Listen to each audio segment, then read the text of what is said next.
السلام علیکم، بسم اللہ الرحمن الرحیم۔ میں ڈاکٹر طاہر شمسی آج آپ سے مخاطب ہوں۔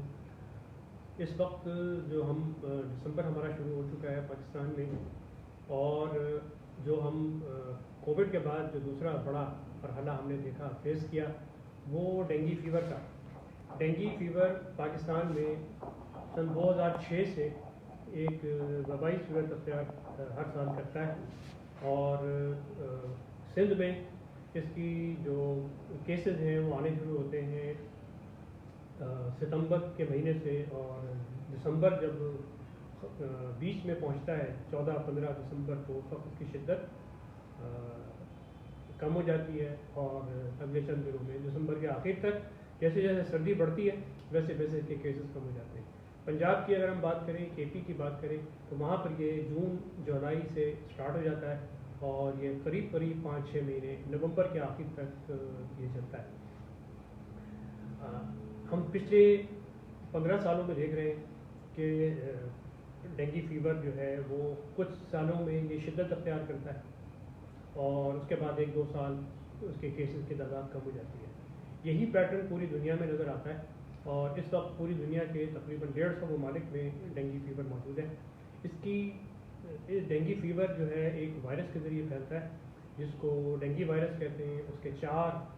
جینوٹائپ ہوتے ہیں۔ اس کے جو وائرس کی اقسام ہیں وہ پاکستان میں متاثر لوگوں کو کر رہی ہیں۔ اس وائرس کے پھیلانے کا سبب بننے والا مچھر ہوتا ہے، اور مچھر کی بھی جو مادہ مچھر ہے ایڈیز ایجپٹی اور ایڈیز ایلبوپیکٹس نام کا جو مچھر ہوتا ہے، اس کی مادہ مچھر جو ہے اپنے انڈوں کے ذریعے اس کو پھیلاتی ہے، اور اس کو یہ اس طریقے سے ہوتا ہے کہ جب ایک مادہ مچھر جس کے اندر یہ وائرس موجود ہو جب کسی انسان کو کاٹتی ہے تو یہ وائرس اس انسان کے جسم میں پہنچ جاتا ہے۔ دوسری صورت یہ ہوتی ہے کہ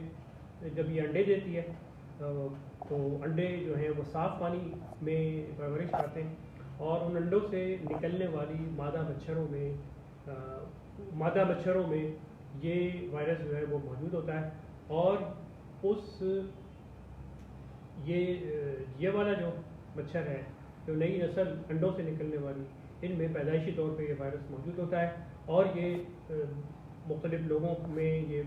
وائرس کو پھیلانے کا سبب بنتا ہے۔ اس وائرس کی علامات اگر ہم دیکھیں، جیسے میں نے کہا کہ یہ صاف پانی کا مچھر ہے، اور صاف پانی کے مچھر کے کاٹنے کے بعد، مادہ مچھر کے کاٹنے کے بعد اس کے کاٹنے کے چند دنوں کے بعد جو ہے جسم میں درد، بخار، تیز بخار ہوتا ہے، اور تیز بخار کے ساتھ پورے جسم میں ہڈیوں میں شدید درد ہوتا ہے، اور بعض صورتوں میں اتنا شدید درد ہوتا ہے کہ ہم اس کو ہڈی توڑ کیفیت ہوتی ہے، ہڈی توڑ بخار کی کیفیت کہلاتی ہے، یہ بریکنگ بون والی کیفیت ہوتی ہے، کہ ایسا جیسے کہ فریکچر ہونے کے بعد جس قسم کا درد ہوتا ہے، کم و بیش اسی قسم کا درد جو ہے وہ انسان کو محسوس ہوتا ہے۔ کچھ لوگوں کی جو آنتیں ہیں، معدہ ہے، وہ متاثر ہوتا ہے، اور کچھ لوگوں میں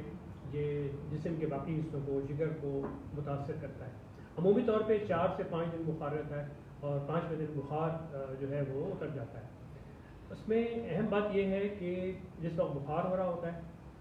اگر یہ پہلی مرتبہ کسی انسان کو کاٹا ہے اس نے، تو اس کو پرائمری ڈینگی فیور کہتے ہیں، اور وہ عموماً فلو کی طرح کی علامات ہوتی ہیں۔ جب دوسری مرتبہ اگر کاٹ لے اور دوسرا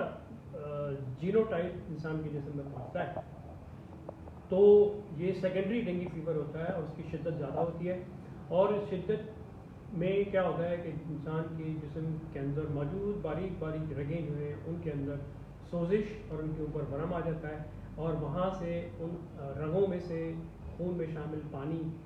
نکل کر جسم کے باقی حصوں میں جمع ہونے لگتا ہے، اور اس کے نتیجے میں جو بلڈ جو ہے وہ گاڑھا ہو جاتا ہے، ہیموگلوبن بڑھ جاتی ہے۔ عام ہیموگلوبن اگر کسی شخص کی 14 گرام ہے تو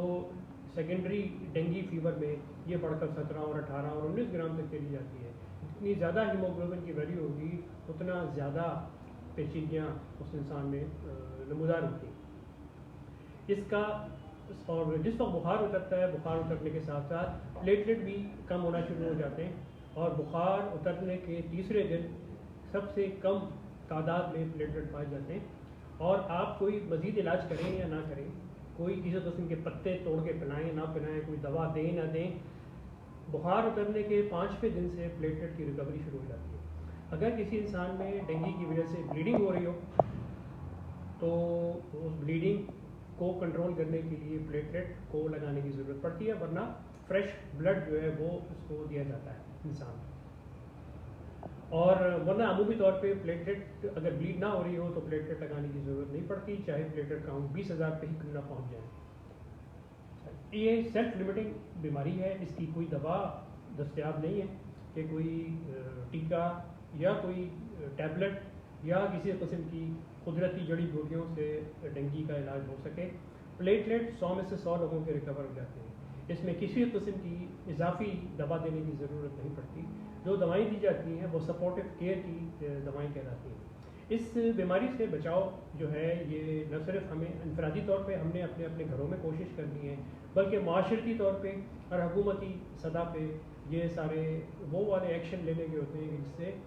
مچھر کی جو نشو و نما ہے اس کو قابو پایا جا سکے۔ یعنی جگہ جگہ صاف پانی کا جمع ہونا، گھر کے اندر گملے اور جو برتن ہوتے ہیں وہ اس میں اگر پانی کھڑا رہتا ہے، جمع رہتا ہے، یہ ایک ایسی جگہ بن جاتی ہے جہاں پر یہ مچھر جو ہے پرورش پاتا ہے۔ تو اس میں کرنے والی چیز یہ ہے کہ جو پانی کی ٹنکی ہے اس کو ڈھانپ کے رکھیں، پانی کے برتن جس پہ پانی موجود ہے اس کو ڈھانپ کے رکھیں، جو گملے ہیں گملوں کے اوپر پانی کھڑا نہ رہے۔ اسی طریقے سے جہاں پر ایئر کنڈیشن لگے ہوئے ہیں تو ایئر کنڈیشن سے کے نیچے ٹرے میں جمع ہونے والا پانی، فریج گھروں کے اندر ہوتے ہیں، فریج کے نیچے جو ڈی فراسٹ جب ہوتا ہے فریج یا فریزر تو اس سے پانی بہتا ہے اور پانی بہہ کے اس ٹرے کے اندر جمع ہو جاتا ہے جو فریج کے باہر ہوتی ہے اس کے ساتھ، تو وہ اس میں یہ چپکے اس کی نشو و نما ہوتی ہے، اور نشو و نما ہونے کے نتیجے میں گھر کے اندر ہی یہ پرورش پا کے یہ جو ہے اس کو پھیلا رہے ہیں۔ گھر کے باہر حکومت کی طرف سے ہماری جو ہیلتھ ڈپارٹمنٹ ہے، پبلک ہیلتھ کے ڈپارٹمنٹ ہیں، وہ فاگنگ کرتے ہیں، اور ہمیں اپنے طور پہ یہ خیال رکھنا ہے کہ جگہ جگہ پانی جو ہے وہ گلیوں میں، محلوں میں، گاؤں میں جمع نہ ہو۔ چھوٹے چھوٹے جو مٹکے ہوتے ہیں، سرائیاں ہوتی ہیں یا برتن ہوتے ہیں یا تالاب ہوتے ہیں، وہ جو پانی کے ریزروائر ہیں وہ تو ٹھیک ہے، اس میں بہتا ہوا پانی ہوتا ہے تو اس کے اندر ان کی نشو و نما نہیں ہوتی۔ یہ ایک اہم ترین جو طریقہ کار ہے ڈینگی کے پھیلاؤ کو روکنے کے لیے۔ ڈینگی کے سیزن میں جو احتیاطیں کرنے کی ہیں کہ آپ اپنے جو کپڑے پہنے ہیں وہ پوری طریقے سے ہاتھوں تک پوری آستینوں والے کپڑے ہوں، بچوں کو ڈھانپ کے رکھیں اور ان بچوں کو بھی کپڑے ایسے پہنائیں جو ان کو پوری طرح سے ڈھک لیں، اور جتنا جسم اگر کھلا رہے گا تو مچھروں کے کاٹنے کے چانسز بڑھ جائیں گے۔ تیسری اہم بات اس میں یہ ہے کہ یہ مچھر کے کاٹنے کے جو فیڈنگ کے جو اوقات ہوتے ہیں، جو اپنی غذا لینے کے لیے بھی مچھر نکلتے ہیں، تو یہ صبح کو سورج نکلنے کے دوران کا جو ٹائم ہوتا ہے اس سے آدھے گھنٹے پہلے اور اس کے آدھے گھنٹے بعد تک، اسی طریقے سے شام کو جب مغرب کا وقت ہوتا ہے، سورج غروب ہونے والا ہوتا ہے، اس وقت یہ مچھر جو ہیں وہ اپنے کمین گاہوں سے، پناہ گاہوں سے نکلتے ہیں اور انسانوں کو کاٹتے ہیں۔ تو مغرب نکلنے کے 1 گھنٹے کے بعد اور مغرب سے آدھا گھنٹہ پہلے، یہ 2 اوقات ہیں جو صبح سورج نکلتے وقت اور مغرب کے وقت سورج غروب ہونے کے وقت۔ تو اس عرصے میں آپ اور ہم جو ہیں وہ ایسی کھلی جگہوں پہ کوشش کر کے نہ رہیں جہاں پر ان مچھروں کو کاٹنے کا معاملہ ہو سکتا ہے، ہم بند جگہوں پہ آ جائیں جہاں پہ مچھر نہ ہوں۔ اس کے علاوہ جتنے بھی قسم کے جو ماسکیٹو ریپیلنٹ ہیں ان کو بھی استعمال کیا جا سکتا ہے، مختلف قسم کے جو کوئلز ہیں ان کو بھی استعمال کیا جا سکتا ہے کہ مچھر جو ہیں جو کہ مچھروں کو دور بھگاتے ہیں تاکہ ہم کووڈ سے بچ سکیں اور کووڈ کی تباہ کاریاں جو ہیں وہ ہمیں کم سے کم پریشان کریں۔ اب ہم تقریباً پہلا ہفتہ دسمبر کا مکمل ہو رہا ہے اور امید ہے کہ اگلے ہفتہ 10 دن میں ان کی جو کیسز ہیں وہ کم ہونا شروع ہو جائیں گے اور اس مہینے کے آخر تک ڈینگی جو ہے جو وبا کی شدت کے ساتھ آیا ہوا ہے وہ وبا جو ہے انشاءاللہ تعالیٰ وہ ختم ہو جائے گی۔ تو تو ہمیں پوری طرح سے احتیاط کرنی ہے، اپنے بچوں کو، اپنے معاشرے کو ہمیں ڈینگی سے حفاظت کرنی ہے، اور سارے وہ اقدامات کرنے ہیں جو حکومتی سطح پہ ہو رہے ہیں، اس میں ہمیں ان کا مددگار بننا ہے۔ بہت بہت شکریہ۔